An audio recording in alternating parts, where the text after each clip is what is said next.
Inside Outer Limits is a regular feature on the Paranormal UK radio network.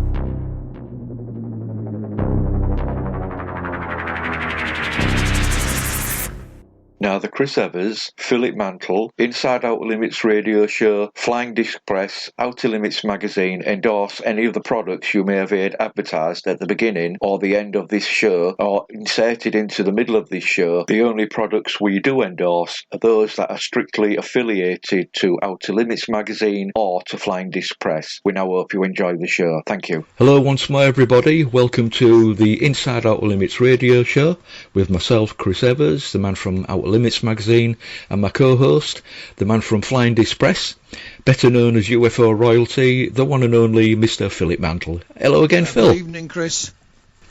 How are you today, sir? Yeah, can't complain. As you know, and if I do, nobody will listen anyway. So well, that's it. Everything's fine. Not even the wife. Not even the wife. I was because I've noticed you've been putting out a load of audiobooks out there, Phil. How are they going? That's right. I mean, I did one of my books a while back. My novel Once Upon a Missing Time as an audiobook, but with some of the new books that's been released over this last, say, 6 months, we had a number of requests, people saying, are these available in audiobook format? So I had to say, unfortunately not. But I thought, well, I better get on with it. You know, it seems that people are looking for them. And so I think there's going to be 9 in total. The first of which is ready, of course. They'll all be audiobooks. I did a small book with a gentleman called Richard Rokeby, whom you and I have spoken to on here. Richard's still a serving police detective in the West Midlands. He wrote a small book called The Lights Upon the Hills, the Burton Dassett UFO events of 1923. And it's only about, 12,000 words. So it was the first to be finished because it was the shortest, which made sense. So that is now up and running. It lasts about an hour and 40 minutes, I think. And people seem to like it. Following on, of course, is Trey Hudson's The Meadow Project. That's almost finished. We have Ronald Kinsella and Philip Kinsella's books, UFOs: The Grand Deception and the Digital Demon. They're all but finished. I'm just waiting for Philip and Ronald to get back to me. They're reviewing the files as we speak. And then there will be more to follow. And if people like them, then great. But they're going to be there to be downloaded. That's brilliant. Yeah. I used to work in a factory, Chris, many moons ago, and I used to have you remember the old Walkman with the cassettes? Yeah. And the headphones, and I used to listen to audiobooks on it sometimes when I worked night shift, because it was so boring. Well, the job was so boring, but on a nights was even more boring, because we didn't do a great deal. So I can see I can see the appeal in the audiobook. So that's something we're going to make as standard, hopefully, in the future. That's brilliant. Now, I also know that you had 1 or 2 new books actually come out on beginning of the month. Yes. What came out? The 1st of May is UFOs: The Real Story by Paul Ascough. Again, Paul's book is being turned into an ebook, an audio book as we speak. We've spoken to Paul on here. Paul was pretty much a paramedic for all of his working life. He spent 13 or 14 years, I believe, in the British Army as a medic, and then when he left the army, he went to work in the National Health Service as a paramedic. And retired, I think, either last year or the year before.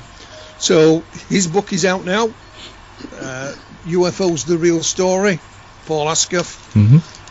It's available in paperback and Kindle, and it will be shortly available as an audiobook as well. So that's more, and there will be more to come as the months progress. Excellent. Now, we've got, I believe he's also an author himself as well, our guest this week, Phil. Do you want to let us know who it is? I guarantee he'll tell you about that. But this is an old friend and colleague of mine, Derrel Sims, from Houston, Texas.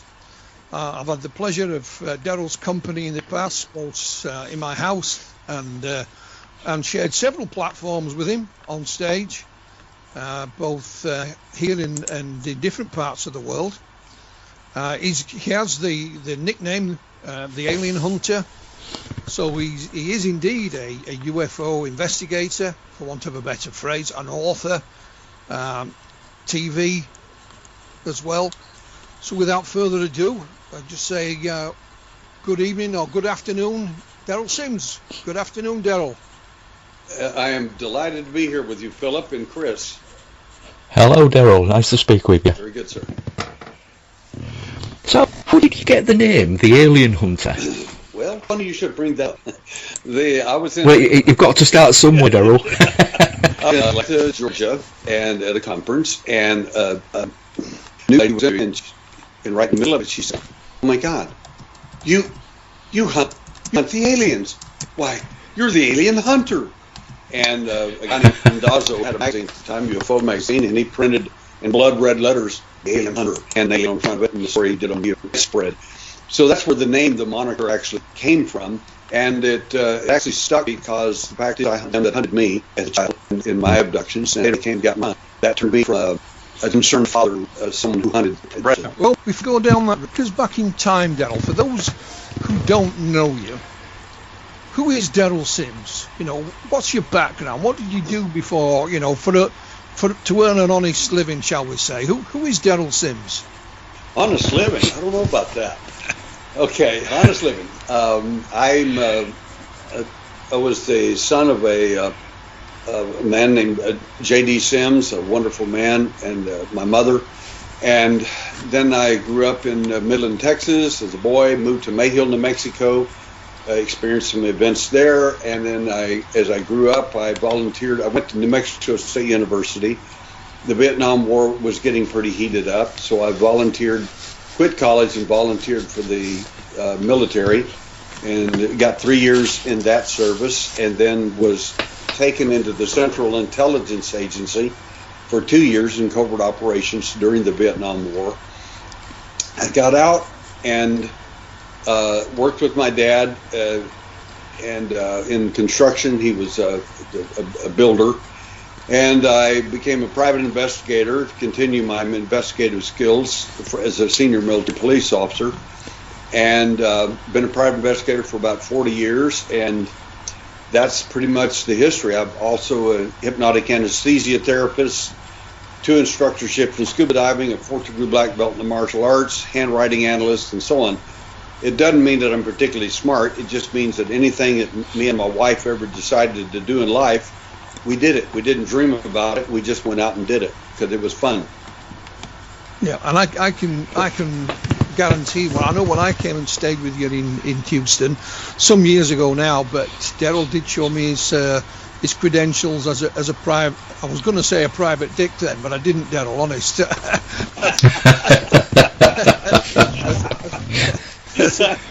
As a private investigator, so it's not a myth.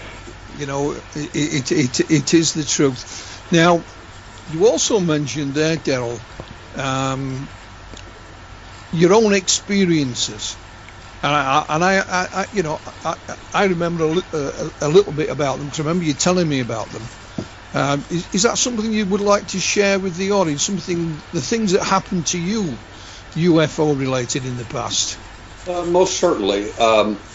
My history in the UFO phenomena as an abductee is only 13 years long.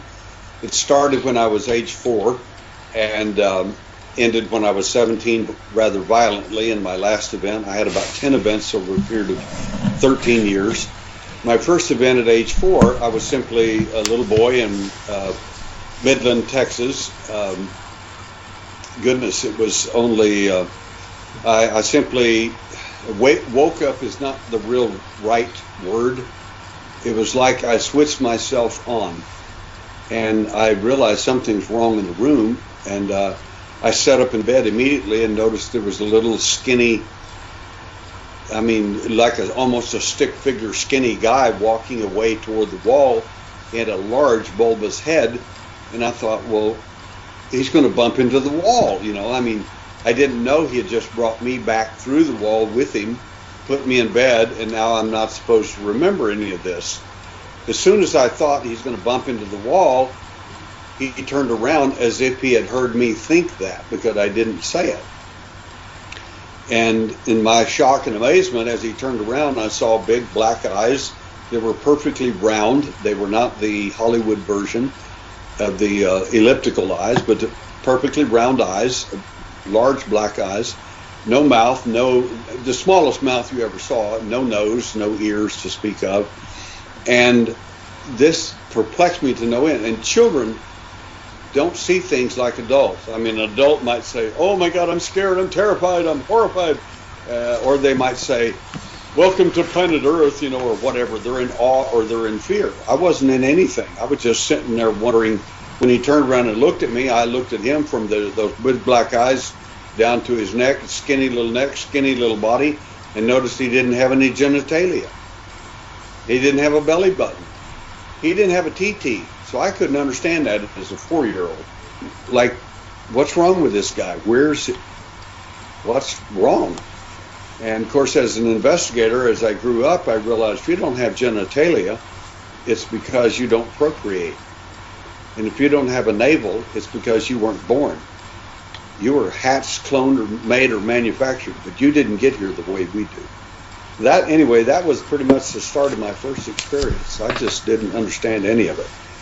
It just blew me away. So you say these experiences progressed and culminated in when you were 17? That is true.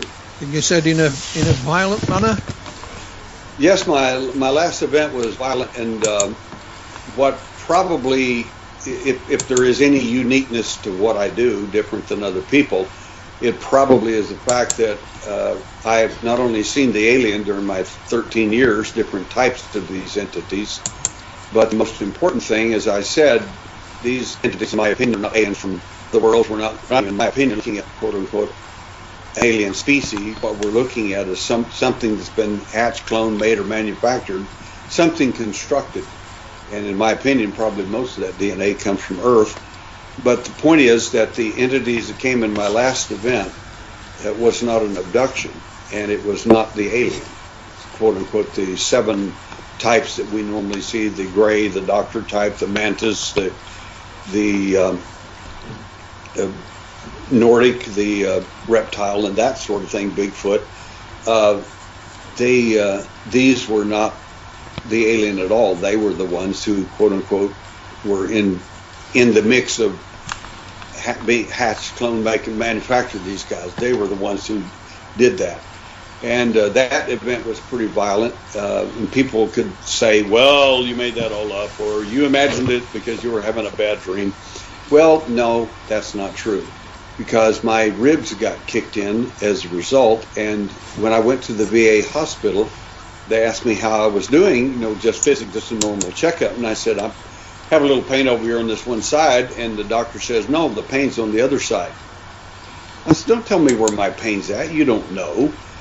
And he says, no, your broken ribs are on the other side. Well, you can't have broken ribs not good. If you have a bruised rib, you can barely breathe and walk. Having broken ribs is a totally different thing. So the fact is that there's one lady said, well, they healed you back. You just don't understand. You were healed. I said, sweetie, you're missing the big point. Who did it? And why? I said, the fact is somebody kicked them in, and that's all there is to it. And so that was my first experience and my last experience. I've never described who the last entities look like, and the reason is because every time I go to a conference to speak, people always come up and say, oh yeah, me too. I know exactly what you're talking about. So I said, okay, describe them. The reason I have them is they don't show up in any UFO literature at all. These are entities you're going to meet in the UFO abduction or contact experience. If you go to the School of Higher Consciousness for the alien or something, you're not going to meet these guys. They're not there. That's not part of the genre. I understand. I mean, it's similar, and I'm not saying it's the same. But like when you think about Calvin Parker and Charles Hickson, Pascagoula, the creatures they saw, although it's known publicly, you still don't find them anywhere else in the published literature. So I understand your reasoning for that. So after you'd done your service in Vietnam and then the CIA, at what point did you become involved in UFO investigation / research, Daryl? How did all that manifest? Well, actually, it kind of started when I was I was actually doing investigations of abductions when I was in the CIA. I was not doing it for the CIA. They didn't even know. I didn't tell them. I didn't want them to know. But I had a number of people that Can I ask you there, Daryl, was that... Yeah, sure. You know, you say abduction. Did you concentrate on abductions because of what had happened to yourself? Well, certainly it was obvious to me if I had had an implantation at age 12 and I'd been abducted at age 4, I'm probably not the only person out there. So I started looking for these people, and they just started popping up. When I was in MSU, a lady at the Associated Students outfit, where I used to do martial art demonstrations for the university, she came one day and said, I would like you to do another martial arts demonstration for us. I said, okay, fine. And she went over and shut the door. And I thought, well, what in the world is this all about? And she said, I think I can trust you. I don't know why. I think abductees are like that. They spot each other for miles. And so she told me this incredible story of her event and what all happened to her. And anyway, long and the short of it is that was another illustration of investigating abductions, even at the university when I went to the military and then was sheep dipped and put into the Central Intelligence Agency. Then I kept meeting people who were abductees who could not explain what was going on with them. They had no idea why they would have these horrific events and so on. So I just continued my investigations as just did it privately. I didn't want people to know. It only became really public in the 80s. My son had been born, of course, and his events started, and that really upset me that it was going to happen to him now. And then the really outpouring of it, so to speak, was in the 80s. I started developing a database and statistics of people who were having these experiences. And in fact, a lot of the statistics that you see out today are a direct result of people who have either seen that, copied it, and you know how it works in this field. People, they go out and they'll copy their stuff, your stuff, and put their name on it. And I've even seen people do that in conferences with some of the images that we have from our work. People who go out and copy and put them on T-shirts and claim it was their stuff. And it's just the way it works. It's just it. Could you estimate, you know, how many abduction cases you have actually been involved in down the years? Just a rough figure. I have about 2,000 cases worldwide. I have talked to tens of thousands of people. I've been doing this for over 40 years, so I've been around the block a few times. We've conducted 27 surgical interventions for alleged alien implants, and the last two cases were in. We'll come down in a moment. So that'll be the next question. We've done this stuff all the time. We've got cases from Japan to India to the UK, you name it. It just it's everywhere I've been. I've been to Turkey twice, and we've got cases there. I mean, it's just wherever you want to go. It doesn't make any difference.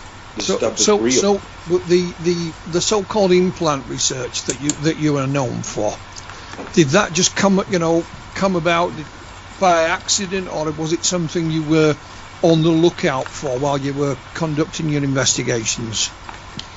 Well, the fact is that during my event when I was 12 years old, 1960, the remarkable thing happened. And what happened was I was 12 years old in my bed, and again, just like I was switched on, I heard my mother's voice, which made no sense because they lived in the other end of the house with the door shut. So, and I'm in the back of the house, and I could hear her just as clear as bell. So the alien was mimicking her voice, and they do that on purpose to make you comfortable with what's going to happen next. So I thought, well, what in the world? And she says, I want you to go outside. Now, my mother would have never told me that. It was very cold toward winter, and she said, go outside and look. There's a new star in the Pentine. Now, the Pentine supposedly is a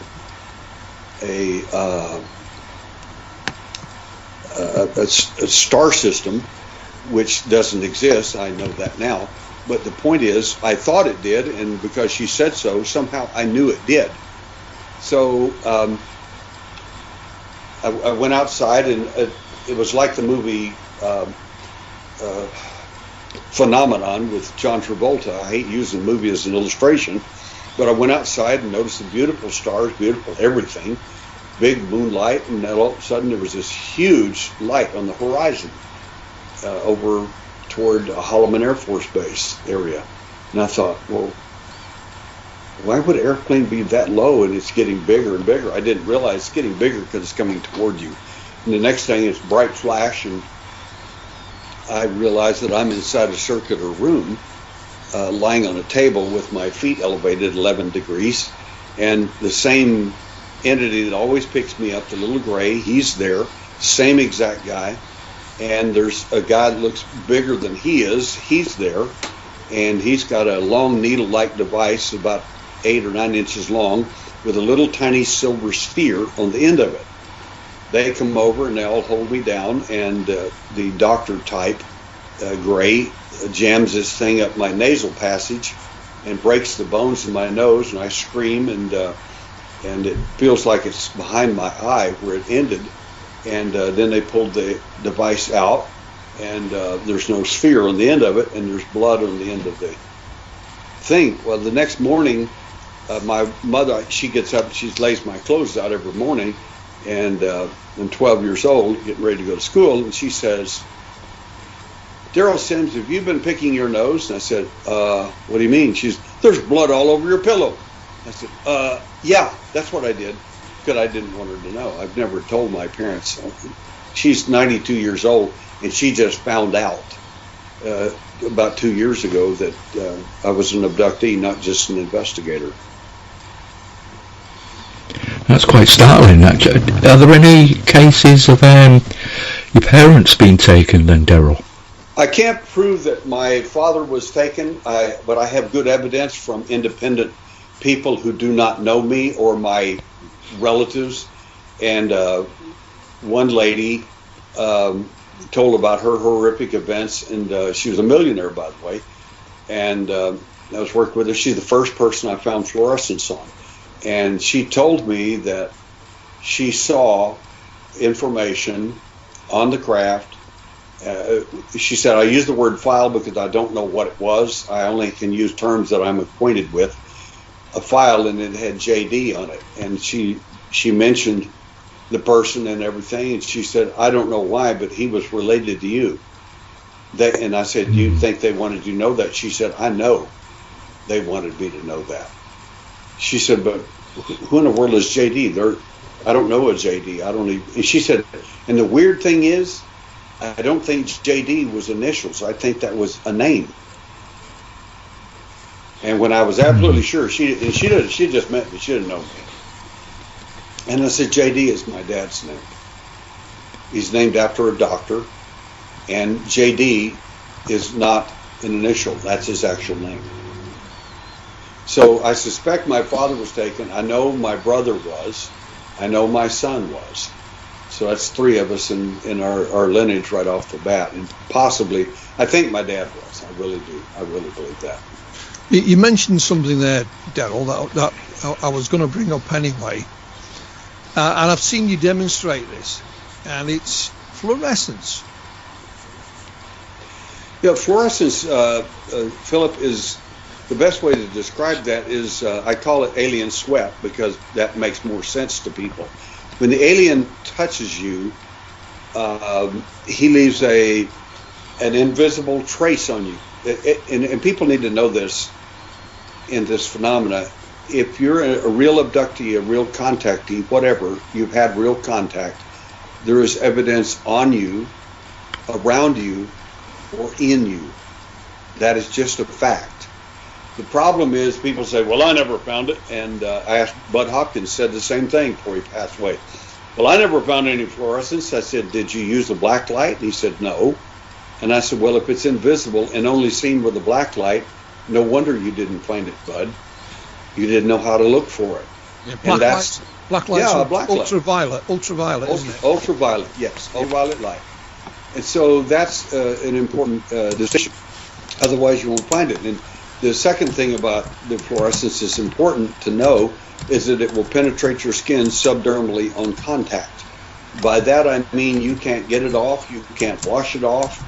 We've had doctors use different kinds of chemicals to get the stuff off. It won't work. And you can scrub it as hard as you want. It'll just matter because all you're doing is scraping the surface off and you're going deeper where it's at. So that's kind of a big deal. One MIT professor said, in my opinion, he said, your discovery of fluorescence alone deserves a scientific paper. He said, I will write it with you. So anyway, that's his view of it. So where did you get this idea to use ultraviolet light to look for things like this? Other questions. You're making a lot of sense. You're asking the right questions. How I came up with it is that same lady, the one that told me about JD, my dad. When I was interviewing her, I said, I want to, if you don't mind, Dale and I and our assistant here filming it, I would like to check you from your exposed skin, face, arms, that sort of thing. She said, well, what are you looking for? I said, I really don't know. I said, my intuition tells me we're missing evidence. It's right under our nose and we don't get it.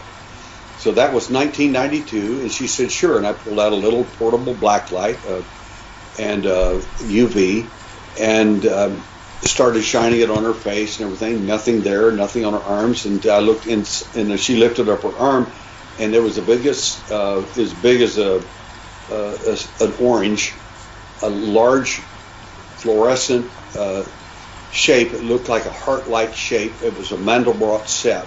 For those that know anything about fractal geometry, it looked like a Mandelbrot set on the inside of her arm in a particular coloration.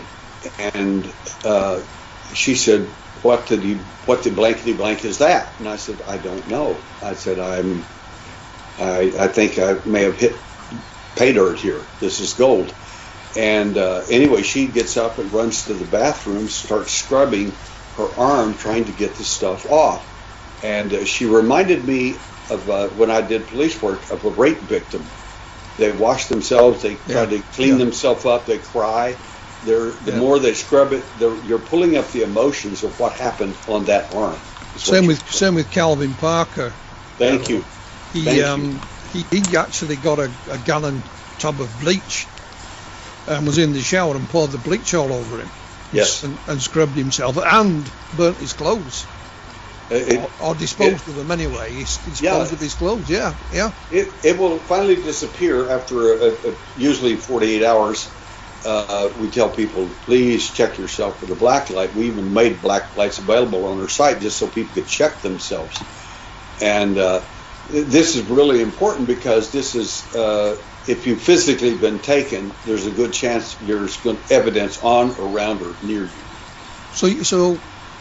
So this residue is left behind, but like you say, it lasts for, we'll say, a couple of days. Yes. A short period, in fact. What about the next step up. What about alien DNA? I use the phrase alien just because that's what we use. Sure. But anything along those lines, have you ever come across anything like that, Daryl? Again, very good questions. We have a sample which we suspect. I don't know yet because we haven't proven that. We have a sample that we suspect could be. We actually have several. The truth of the matter is, we have several samples. The sample I'm talking about primarily is a lady who apparently scratched the entity and had a small sample of his quote-unquote skin under her fingernail, and it has it glows exactly the same color and the same nanometer as the fluorescence we found from Alien Touch. Now, I know when I was watching you lecture in the past, I won't say it's one of your main ambitions, but one of your overriding parts of your research is for physical evidence of these encounters, and I've noticed that's accumulated quite a bit of that down here. I'll say accumulated, for want of a better phrase.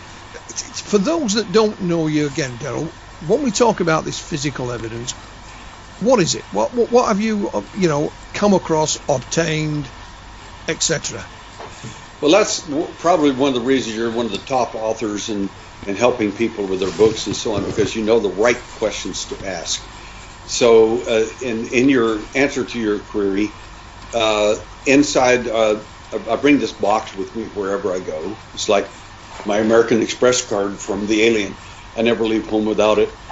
So I bring this box, and it has all kinds of evidence in it. And people say, well, those are all implants. I said, no, these are over here. This other stuff in this other section is Bigfoot evidence. And they look, what do you mean? I said, well, like, I have a fingernail and a urine sample from an adolescent Bigfoot, and I have hair samples from 1980s of a Bigfoot, and has been tested by different universities and so on. So we're pretty confident that that's what it is, whatever the Bigfoot is. And we have these implants that were surgically removed. We have implants that were expelled by people, like a little girl who, her mother says, my little girl claimed that there was a small little man with big bug eyes in her room, and my daughter doesn't lie. And I said, okay, what did they do? He said, they put something in her nose. And I said, have her sneeze into a Kleenex as many times as possible. She said, oh my God, Mr. Sims, there's 4 little gold spheres about the size of pinheads. And I said, send them to me. And she did. We've had them studied at York University in Canada, and they were 51% silver, 49% gold. But now we want to do testing to see if the gold and the silver is from this planet or not, and do isotopic ratio studies on it. But we have other evidence too. We have 3 pieces of material that was expelled by UFOs. The famous Bob White case, I have a piece of that one. Ben Foggin, his case 20 years later. Those 2 have been studied by universities and other labs, and they are extraterrestrial in origin. They are remarkable, and they're virtually identical. Then recently, a young man out of California told me that he had an encounter. He had seen this UFO, a silver sphere up close, and this UFO, and he's got film of it, 2 different films. And I realized, well, okay, that'll be interesting, because we've got good analysts that can test this and see if it's been faked or not. And he said, and I went down to where it landed, and he said there was this piece of metal, and it looks almost exactly like the Ben Foggin piece. And I have 20% of that sample, and I'm going to have it tested. And we have, fortunately, because of these other 2 samples where UFO material was expelled from a UFO with witnesses, it's going to be fascinating to see if this matches the other 2 samples. And again, these are all 20 years apart with witnesses by different people. And 2 of them have been proven to be extraterrestrial in origin and have some very unusual consistency. So there's a lot of stuff inside that case. One thing that's kind of interesting is I have a piece of carpet that was stepped on by the alien, and that it still glows the same color whenever you hit it with a black light. So that's kind of interesting. Have you not got some handprints as well?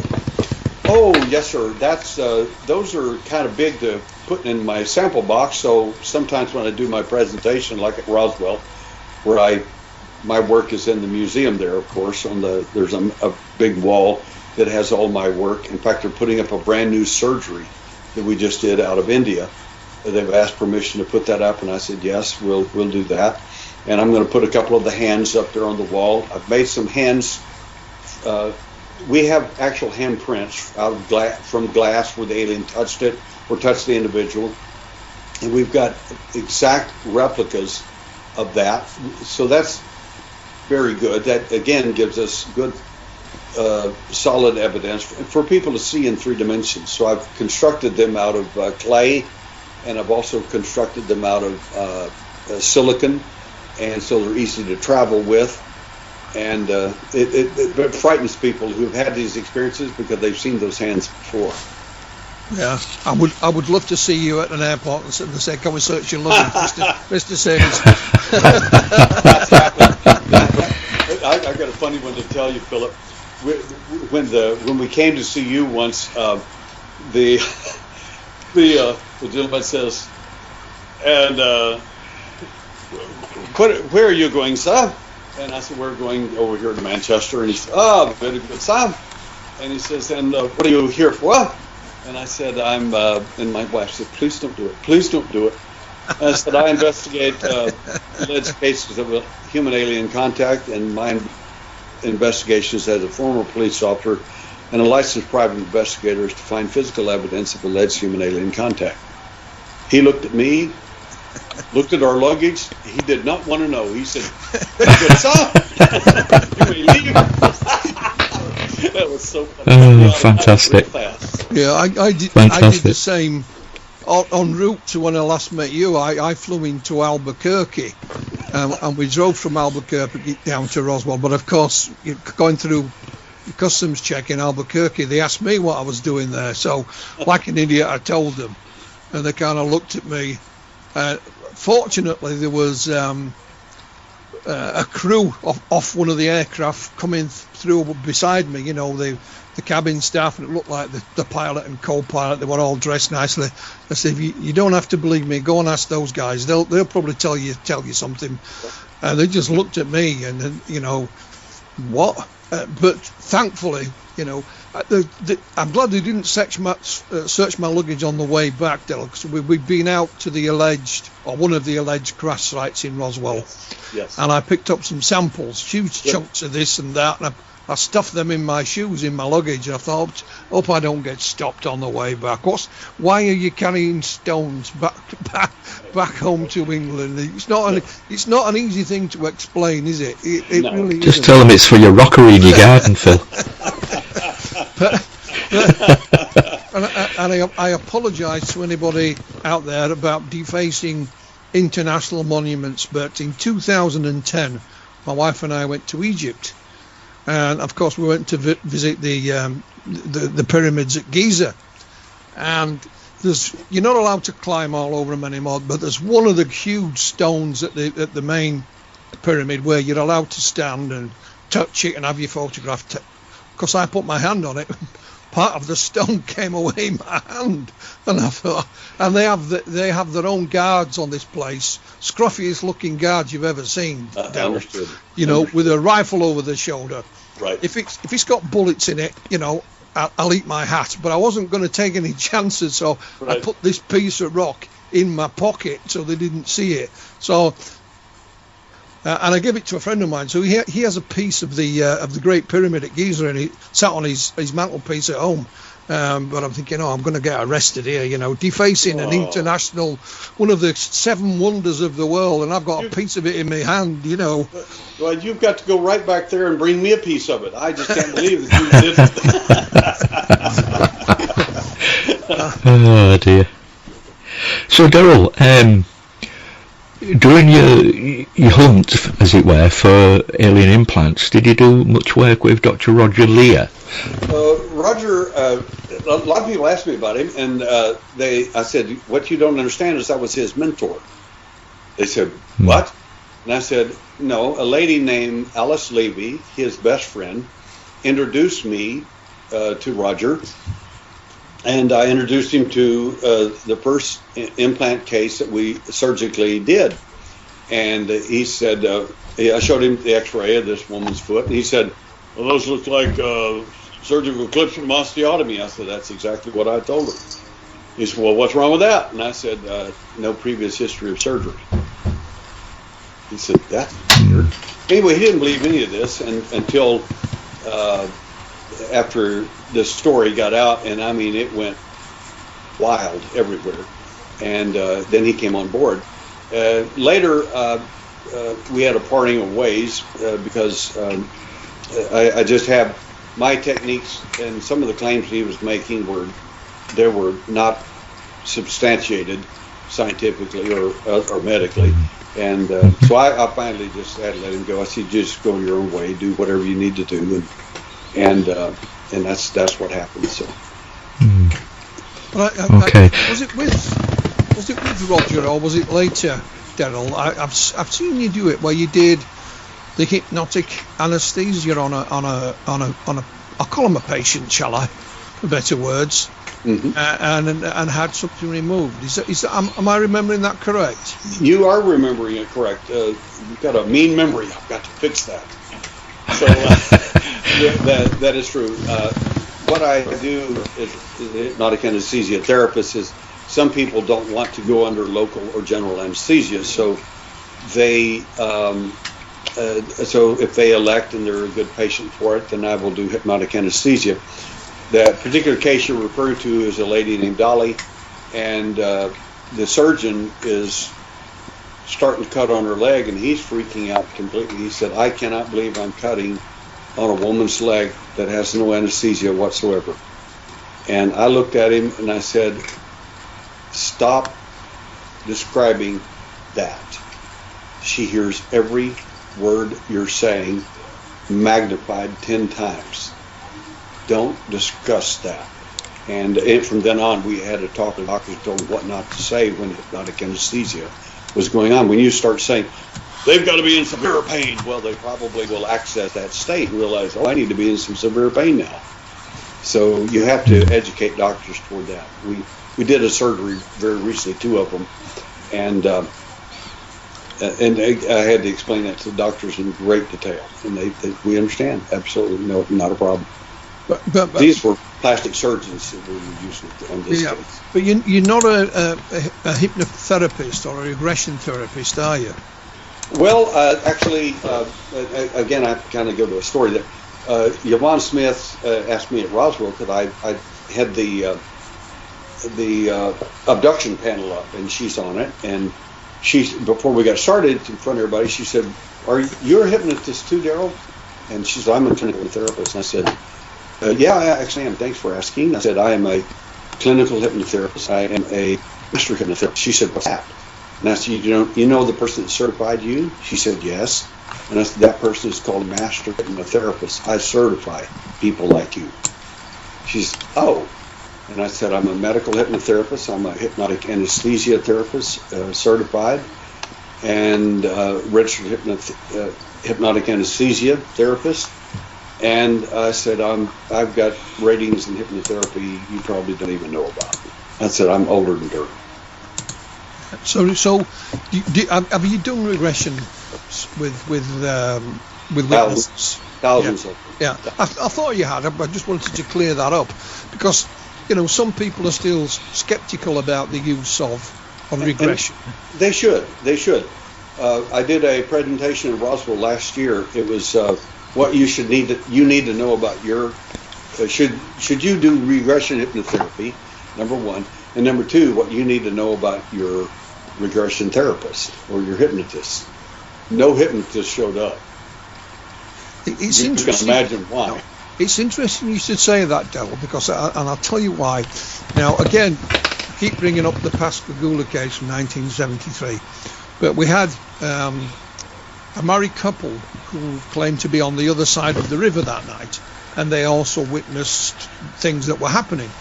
The husband has now passed away just last year, but his wife, Maria, when I first spoke to her, she said, I often wondered if something similar hadn't happened to us that happened to Parker and Nixon.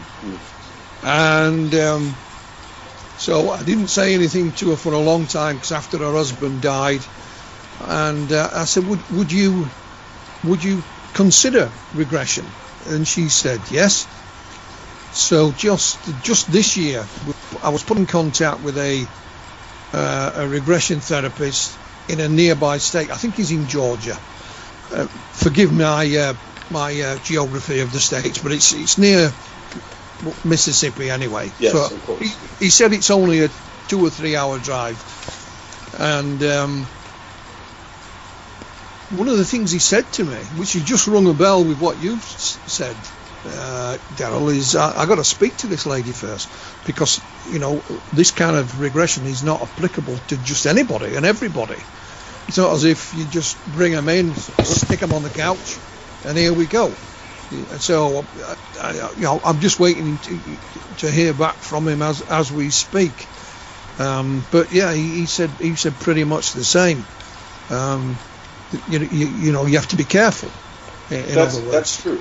That's absolutely true. I was speaking to Dr. John Mack when I was in Istanbul, Turkey, about the same subject, and he asked the question, why is it that I get contactees and you get abductees all the time? And that's, well, actually, that's not accurate, John. I said I get both. People who are agreeable to the abduction phenomenon and people who are not. I said I get both of them. And he said, well, why do you think I get mostly contactees? That's because you're of the contactee mentality. They gravitate to you. I said, the thing I want to ask you about is the following. I said, you know as well as I do that there are things called screen memories. He said, yes. And I said, a screen memory, to make our definitions clear here, is it's a false memory given to you by the alien. You're abducted by a 3-foot tall owl, as an example, with large black eyes, or a deer with large black eyes, or Casper the friendly ghost with large black eyes, that sort of thing. Something that's... Or even you actually being spoken to by your own mother. Yeah, exactly. It doesn't make a bit of... It's whatever makes you comfortable at the time, but it's not for real.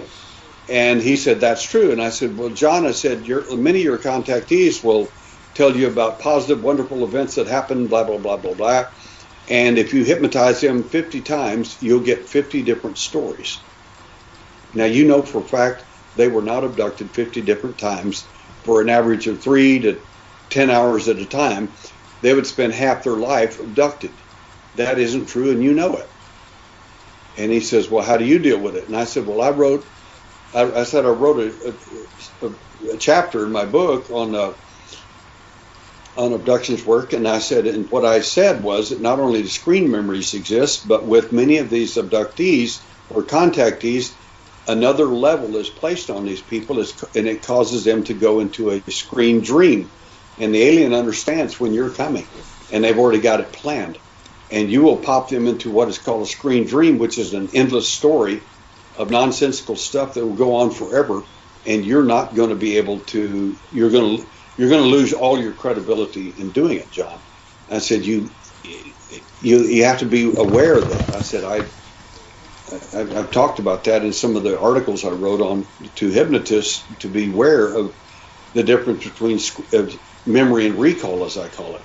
Recall is not a real memory. It's like, okay, if you hypnotize somebody you do stage hypnosis and hypnotize someone to be Johnny Cash or Elvis Presley, and they get up and sing like Elvis Presley and do all of that. When they come out of that trance or it wears off, they won't even believe they were doing that. But they see the film and they realize, oh my gosh, I thought I actually was Elvis Presley. That's what a screen memory is like. That's what screen dreams are like.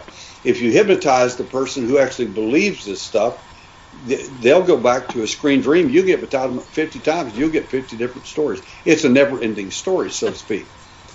So what you want to do as a hypnotist is to take them back to actual memory. You need to place them in memory events first. And the nice thing is, I tell people this, please don't do your hypnosis first if you're going to do it last.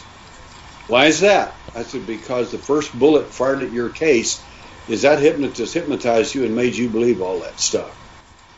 Yeah, leading questions and so on. Do it. I said, so the best thing for you to do is to do your case properly and have it investigated properly, because there is evidence there if you're having real events. And to make the story short here, the reason that you, if you do use hypnotism, and I said, I often don't even use hypnosis. I said, I'll use NLP and other memory recovery techniques while you're conscious, because people are a lot more comfortable with that. I said, the point is that I can take you back to those events so well, if you're in memory, this is going to be true. If I take you back to Pascagoula, Mississippi in your event as an example, Calvin Parker is an example, he is going to tell me in detail what the weather's like, how hot it is, every detail of the weather. I can go back and check the exact day and find out if those weather events, if he's had 5 events as an example or whatever, it doesn't make any difference. The details of that event are going to be correct. You can actually go back with the Weather Bureau and check this information. If a person you've got them in a screen dream as an example, they're not going to be able to tell you what the weather is that day, because they don't have a clue, because it's all been made up anyway, and they don't even know that. Fascinating stuff. Interesting. Fascinating. You mentioned again there, Darryl, books. You've written a number of books, not just the one. Tell us a bit about your books and how people can get a hold of them, please. Okay. I didn't write my books because I wanted to. I wrote them because people were screaming. I mean, after 2,000 cases, people were like, where are your books? Where are your writings? I said, I've written a lot of papers. No, we want books. We want things you can sign and give to us. So I don't consider my books on, one of them is on implants and the other one's on physical evidence. And it's about my life story and how I found evidence. And if you follow that book's outline, you can find your own evidence as well. That's Alien Hunter Evidence in Light. Tells you how to find evidence. The other one's on implants specifically, and it goes into the implant story. A funny story about that, my surgical nurse wrote the book with me, and she said, we need, like chapter 11, we need a real zinger for that chapter. And I said, oh, okay. Okay, the question shall be, do aliens have implants? That is the best title I've ever heard. Wow. Wait a minute. Do aliens have implants? And I laughed and I said, Pat, aliens are implants. They are a collection of implants. And now they're constructed, hatched, cloned, made, and manufactured for interaction with you, mankind. Think of the little gray alien who's got an IQ of about 80. Think of him as a 286 computer on legs. They make mistakes. They put your clothes on backwards, inside out. That's why a lot of abductees know something's wrong with this picture I was taking last night. I can't even put my pajamas on correctly, or I didn't put them on at all, yet I went to bed with them. I mean, they make mistakes, and you can capitalize on that. But the books are on alienhunter.org on my website, and we're modifying the website now. It's going to be absolutely entertaining and exciting and fantastic. It'll be out in a few days. The website will be changed quite a bit if you go to it now versus a few days from now. Be a lot of fun. Well, if you don't mind, Darryl, I've got a couple of questions from one of our listeners. Yes, we have got a listener, folks. Patrick Allen. First of all, he'd like to say thank you for the work that you have done in this subject and get it out to the public. Now, one of the first questions he has is, what race, in your opinion, shows up more than others in these cases? Okay, well, I will answer that question as if there are that these aliens are races. I don't think they are, but we'll assume they are for your question's sake. The one that shows up the very most is the little gray. He is what I call the cosmic pizza delivery man. He delivers the pizza. Guess who the pizza is? You. Yeah. We're the pizza. So he delivers this, and he makes all kinds of mistakes. He gets her clothes on backwards, inside out. One little girl came back from her abduction experience, and she was wearing an Army field jacket because the other guy that was there was an Army guy. The gray he gave the little T-shirt to the Army guy who was still being abducted, and he gave the field jacket to the little girl. And of course, the parents want to know, where did you come back with this out of the woods? How could you possibly? Where'd you get this field jacket? You know, and it's from the guy. They make mistakes. They do. The doctor type is the second most important person you'll see. He's pretty arrogant. He's smart. He's not like the little IQ of 80 little gray. He's IQ of about 140. He's pretty smart. If there's a surgery or some type of intervention will be done like that, he'll be the one doing it. Then the next most important one that'll be seen will probably be the Nordic or the praying mantis or even the reptile. And they all have different methods. But again, the real issue is what program are you under? Different abductees on one program. Many people are under the program. It's called, I call it benevolence, and you will automatically become a contactee because your experiences are positive. So therefore, they are positive. Therefore, they are wonderful. What people don't understand is it really depends on the program. If those same aliens that are taking you, that are making everything positive for you, and if I come up, let's say, in my event, mine's not going to be positive at all. It's going to be horrific. And we have people that have absolutely been mutilated, literally. Not only just parts of them taken and damaged, but even an actual. I've got one case in another country where the elderly woman was skinned alive in her own bed, and there's not a drop of blood in that bed. Wow. It depends on the program. It doesn't make. It's not which one's good or bad. These entities, in my opinion, are made, hatched, cloned, and manufactured for the personal purpose of making you think they're aliens from other planets. And there may be aliens from other planets out there. But if they show up, I doubt they're going to be doing some of the stupid stuff these guys are doing. Well, Patrick also asks, in your many years of research, have you come across any evidence of interdimensionals? Great question. The answer is yes. My best answer would be, in my last experience, the 5 entities that showed up there were not alien. They're not in any sense of the word. And the alien was mortified of them, terrified. Because these are your makers, basically. They made, hatched, cloned, and manufactured you. You will comply. The alien lives in a society we're not even familiar with. We try to make them understandable by saying, well, we implant animals, so therefore they implant us. That's the same thing. No, it's not. It just isn't even similar, and I could go into that, and I won't unless you want me to. But the point is that their society is so radically different than ours that it's militaristic. It's built on fear. When I was 4 years old, the first thing that I noticed, I wasn't afraid of anything. I wasn't afraid of him. I didn't even know what fear was for practical purposes. Then all of a sudden, when he realized I was awake and he's going to have to fix the problem, make me not remember, then he moved toward me and his eye moved, and all of a sudden I had a fear come upon me that is not non-human fear, the best way to describe it. The fear I understand now, I didn't then, paralyzed me, I couldn't hardly move.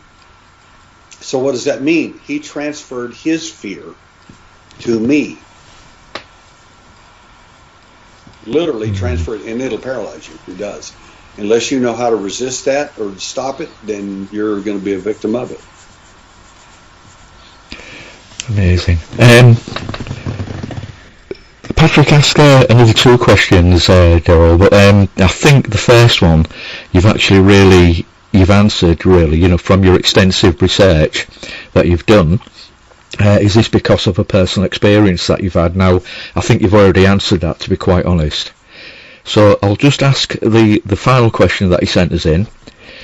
Where on the planet is the most active activity, and what do you think is the reason behind that? Great question. This guy is smart. I really like smart people. answer the question. I can pinpoint some areas, but that's cherry picking.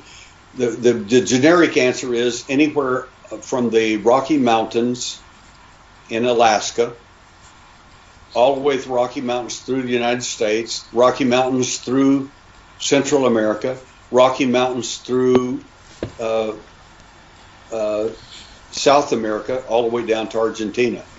The Rocky Mountain area, period, in that particular part of the continent is where most events will occur. Not all events, many events. And in specific, certain people are going to be chosen over others. 45% will be Native American, Indian, Irish, Celtic, Scottish. They will. Even Basque. These are the primary people that will be taken. I was challenged on this when I was in Istanbul, Turkey 20 years ago. They said, Mr. Sims, we love your work. We think it's phenomenal. It's incredible. Wow. Except one thing you're completely wrong on. I said, what's that? And they said, you said 45% are Native American, Indian, Irish, etc. And I said, that is true. That's my stats are correct. And they said, we're Turks. And I said, listen, 55% of the people taken are not Native American, Indian, Irish, Celt. That could be you, but it isn't. Because we're not Native. I said, listen to me carefully. You don't even know your own history. Do you realize that Turks originally didn't live in Bedouin-style tents? They lived in teepees like American Indians did. What? I said, go back and study your history carefully. Well, anyway, 2 years later, a professor in Ankara, the capital of Turkey, came to the United States, took DNA samples from certain Native American tribes in the north of this country, took the DNA samples back, and then did DNA samples of major Turk groups in Turkey, compared the results and made a public announcement, and the whole nation of Turkey was excited. You know why? Oh my God, we're Native American just like you guys. I told you that 20 years ago. My stats are correct. They will stand. So, thanks for answering those, by the way. I wanted to ask you about the reason behind you set up the alien abduction questionnaire in your studies. What was the reasoning behind that? The reason I wanted an alien abduction questionnaire is because literally what we have to do is, from my point of view, is we have to extract the information on a conscious level as well as possible. And if we don't do that, then we're going to make some huge mistakes.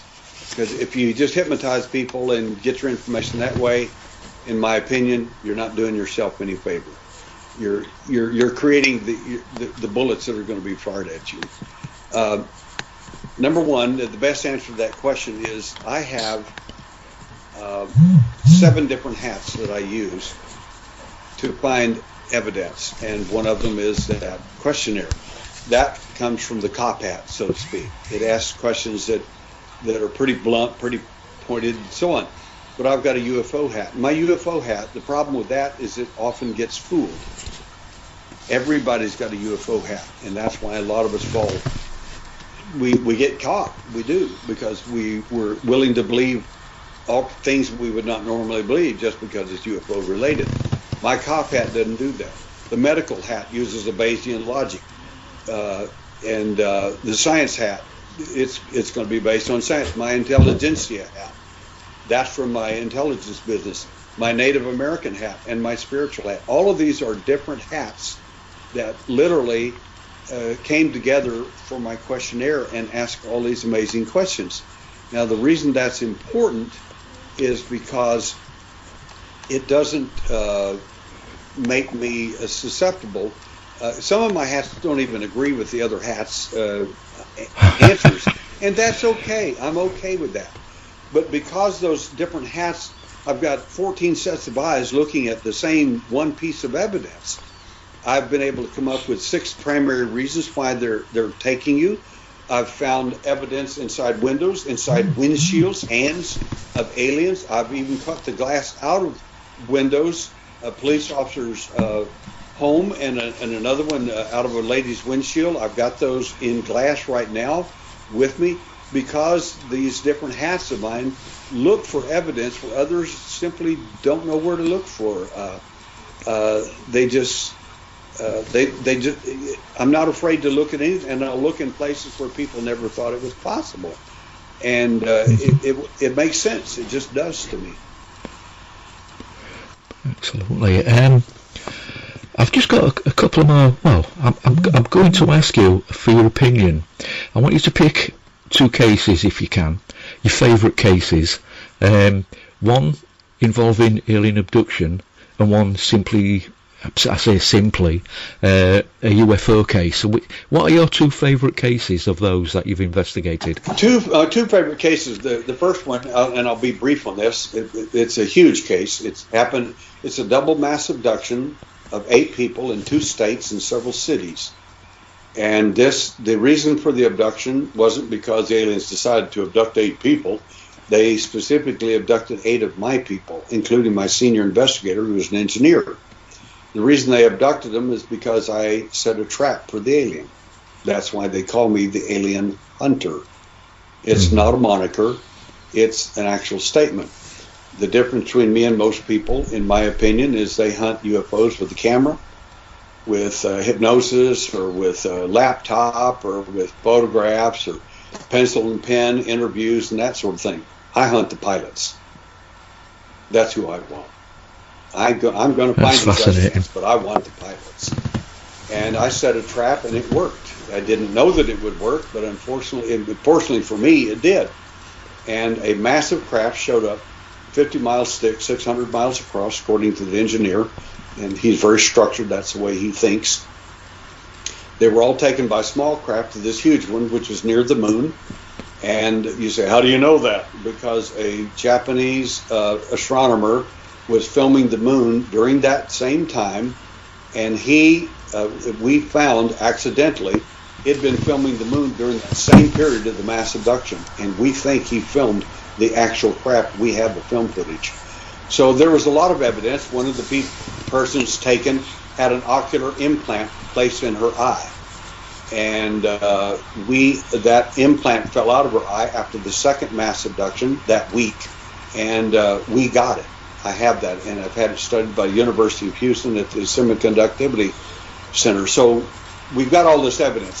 Where Dale, my senior investigator, was taken, the engineer, when they came to his house, the alien walked up his stair inside his home, beamed through the top of the roof, and pulled out all the nails on his brand spanking new roof, and pulled nails out that showed no signs of extraction whatsoever. And when the alien walked up the stairwell to get Dale up in his bedroom, he had a utility harness equipment on him, and Dale said, I've never seen them carry stuff like that before. And the nails at the height of the alien, 32 inches tall, pulled out of the sheetrock where he walked up the stairwell. I've got pictures, and I actually have the nails from this. My point is that it worked. It's the best documented case I have. We had more evidence in that case than we had in all our cases put together. It was that amazing. That's fantastic. No, that's good. The second case I liked real well was much simpler. It was a lady that came to me. She was also in the engineering area. And she said, I filled out your form in Sedona, and I think that this is a bunch of bunk. And I said, okay. And she said, 33 of your 35 indicators of alien abduction, I match. And I said, okay. I don't believe any of it. And I said, okay. She said, it doesn't bother you? I said, not at all. I said, if you are, I can't make you one. I can't make you not one. It's just information to me. I have no agenda. I don't care. And I said, I've got 2,000 cases worldwide. I don't need yours. You're not hurting my feelings. And anyway, 2 years later, she came back and met me in Arizona at Phoenix. And she said, I've got our friend here, mutual friend Dale, the engineer. And I said, yes, ma'am. She said, I want you to work with me. And I said, you might not want to do this. She says, no, I want to know. And I said, listen to me carefully. I'm here for your benefit, not for mine. I don't need more evidence. I have sufficient to make my case. And she says, what do you mean? I said, if what is true has happened to you, it's like opening Pandora's box. And you're Pandora. The difference is, Pandora, I'm asking you, don't open the box. And she said, I don't think there's anything there anyway. Let's do it. I did. And I put her in, made sure she was in memory, and then popped her into next event, and it was UFO related, 5 years old. She had no memory of that consciously. She cried and cried and cried. As she entered inside the craft, the alien held her little arm. She'd hear a cow bellow right inside. Inside there was a room, and the cow was being mutilated by these grays, and it was still alive. And she was horrified by watching this. And anyway, about an hour later, I brought her out of trance, and I said, she cried and cried, and says, but I don't have any memory, I don't understand that. I said, listen to me carefully. I said, I understand where you're coming from, and I understand that you would like to believe, and I would like to believe, that this is in fact a fantasy and not real at all. But the fact is, I've already done certain indicators to prove to me we're in memory. This is not hallucination.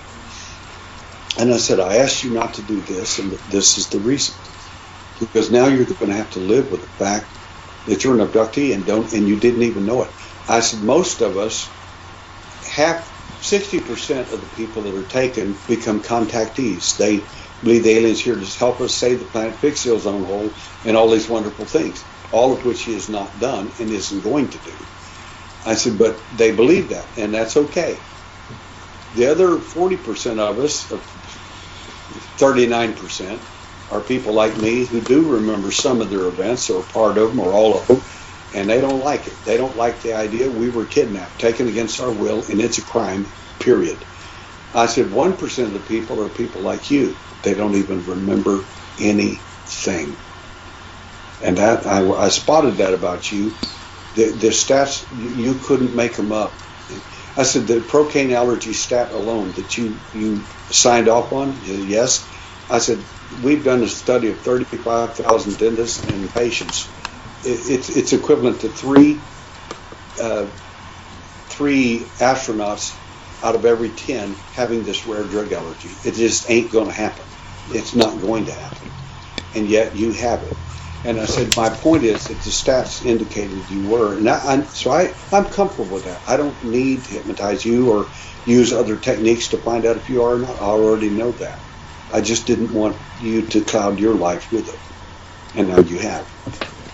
And she cried and said, I want to finish the rest of it. We did. Went back in another couple hours and finished the rest of her events. And up until very recently, as a matter of fact.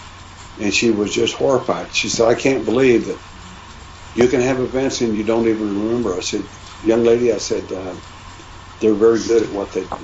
Some of us just don't take orders very well. You do. I didn't. Absolutely fascinating. Absolutely fascinating. So what I would say, though, is you've had your own experiences down the years. You've done all your research and investigation. You've gathered a large amount of physical evidence, as you've just been saying about this particular lady. So what's your goal? What have you got an end in sight with all this research and investigation you've done? What's your ultimate purpose for it all? Well, interesting you should ask that. I've been contacted by I've had 7 interviews this week, and I usually don't do a lot of those because I don't, because a lot of it's just regurgitating the same thing over and over and over. And when you and Philip called and said we'd like to do an interview, I said, now these are people who are going to ask some really good questions, and this is a good one.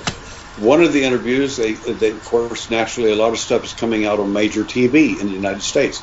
These, oh my God, the military has got these giant triangular craft above their ship, and they've got it on night vision. And oh my God, it's incredible. They said they're not ours, they're not the Russians, they're not the Chinese. What are we going to do? And I said, my gosh, we've been telling you that for 50 years. We're abductees. We've described inside the craft. We know the entities. Look, if a bus is driving down the street in England, I suspect there's probably someone driving the bus.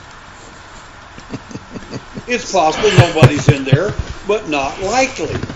Probably somebody's driving the bus. And I've got news for you. Somebody's driving the UFO bus. I said, so my question to this science person that asked the questions, what do you think? What do you think? I mean, they've got it in night vision. I said, I'm going to say something to you, and I'm not going to go any further than this with it. I said, we have our own research. We have our own team. We have our own equipment. Would you like to see the same thing in color? Excellent. How did he respond to that? Total silence. You got to tell us everything. I said, I don't have to tell you anything. I said, I've got a top secret clearance from the Central Intelligence Agency. They spent $250,000 on my ability to keep my big mouth shut. And I can. I'm red, white, and blue. I will never divulge state secrets. That's the way I am.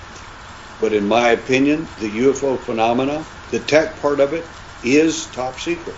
It is. And I'll tell you why if you want to know.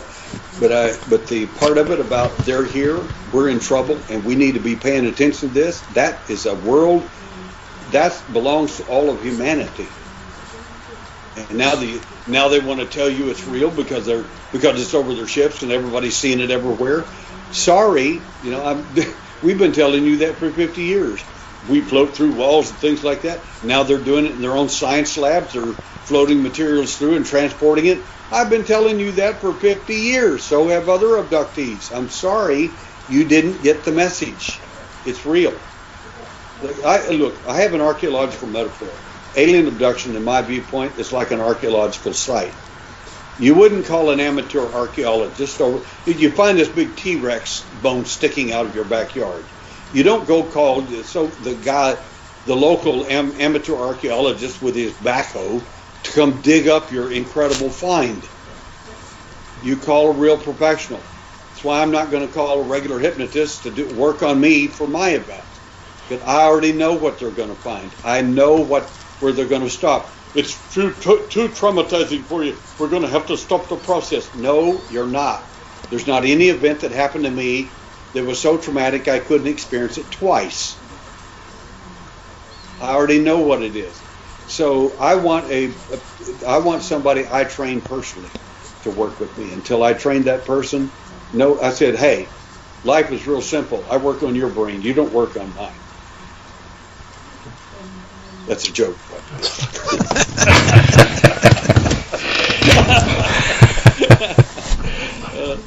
That's funny. That's why the best American comic was English. That's what I'm talking about. Oh wow! Well, I'm blown away, Phil. No, I mean, just to wrap things up, Daryl, just to finalise things.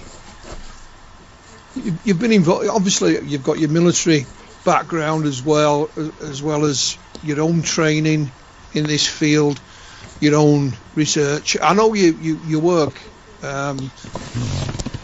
You were part of. Is the Houston UFO network still going, Daryl? But yes, sir, it is. We've slowed down because of the virus, but yes, it's still. I actually own it, lock, stock, and barrel. Yeah, but you've always worked pretty much. I know you've worked with people, but you're pretty much independent. Am I right in saying that? You are. I did a presentation for a big UFO group last week, and I did a PowerPoint for them and for 2 hours, and then I answered all the questions they had. These were all investigators of a big organization, and I got the most wonderful compliment I've ever had. I was almost in tears. I couldn't believe I was hearing this from these really good investigators. They said, Daryl, we're like a bunch of children when we get around to your stuff. I said, what do you mean? And they said, 80% of the stuff you covered we didn't even know. And we're the investigators. Wow, it just blew me away. That was brilliant. I'm not ready for that. Well, that kind of almost wraps it up, because what I was going to come to, which seems rather apt, Darryl, what would you say to people entering the field now? What advice would you give to anybody who's considering dipping their toes into the UFO pond and getting involved? Okay, here it is. Run while you can. I was going to ask, Philly, is it a pond or a swamp? Well, I get people calling me all the time, especially out of India. We want to be an alien hunter. We want to take your training. I said, I'm older than dirt. I said, where do you think you're going to get a 4th degree black belt in 6 months? Ain't going to happen. Where do you think you're going to get 2 advanced scuba diving instructorships in a couple of months? Where do you think you're going to become an anesthesia therapist in a few months? Where do you think you're going to get 50 years of UFO investigative skills and abilities as a police officer? Where do you think all that's going to come? Where are you going to go down and buy your $250,000 top secret clearance? I said, you're asking the wrong questions. You need to get in a specific aspect in a specific area and study, because if you think you're going to tackle this gigantic elephant of a UFO project with your blind eyes, you're not going to get very far. It's just not going to happen. So you need to be well read, and I would suggest you start with Philip's books and the people he's worked with, because these are really good cases. These are really good people.